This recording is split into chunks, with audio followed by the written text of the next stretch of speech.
संतश्रेष्ठ ज्ञानेश्वर माऊली महाराजांच्या पालखी मार्गातील सगळ्यात जास्त पल्ला आज गाठला जातो। 2 दिवसाच्या पुणे मुक्कामी असलेला हा वैष्णवांचा मेळा आता सासवडकडे निघतो आणि आपण बघताय की सासवडकडे जात असताना रस्त्यामध्ये हा अवघड दिवे घाट लागतो।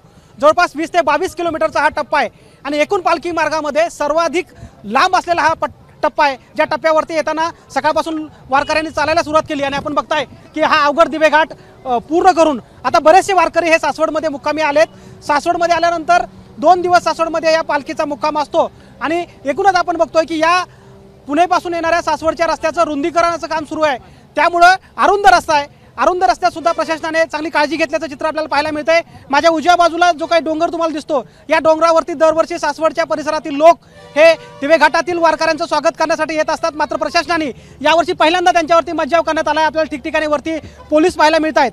हे सगळ्या डोंगरावरती लोक असायचे, आता मात्र इथे येण्यास मज्जाव केला आहे, कारण मागच्या काही दिवसांमध्ये ज्या काही दुर्घटना घडत आहेत त्या दुर्घटना लक्षात घेता प्रशासनाने या ठिकाणी डोंगरावरती जाण्यास मज्जाव केला आहे। मात्र हे जे बघतोय आपण वारकऱ्यामधला जो काही उत्साह आहे दिवे घाट चढण्याचा, तो मात्र आपल्याला सकाळपासून पाहायला मिळतोय, कारण ज्ञानोबा तुकोबाचा जयघोष करणारी ही सगळी मंडळी सकाळी 6-7 वाजल्यापासून चालायला सुरुवात करतात। अनेक लोक दिवे घाटाच्या अर्ध्यात पोहोचलेत, काही दिवे घाटाच्या पायथ्याशी आलेत।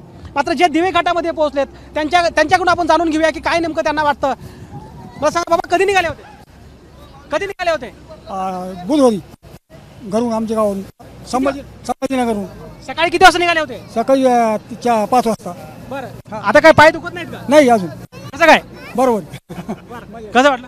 छान वाटलं। तुम्ही कधी ह्याच्यापूर्वी चढला होता दिवे घाट? दरवर्षी चढते। किती वाजता सुरुवात केलं होतं? पहाटे 2:30. तुम्ही किती वाजता? आम्ही बी सकाळी 5 वाजेला सुरुवात केली होती पुण्यातून। हो, किती किलोमीटर झाले? तरी आतापर्यंत आम्हाला झाले 20-25 किलोमीटर। अच्छा, हो, थकले नाहीत आणखी? नाही, आमच्यामध्ये जय हरीचा जोश आहे, त्याच्यामुळे आम्ही थकणार नाही लवकर। काय वाटतं?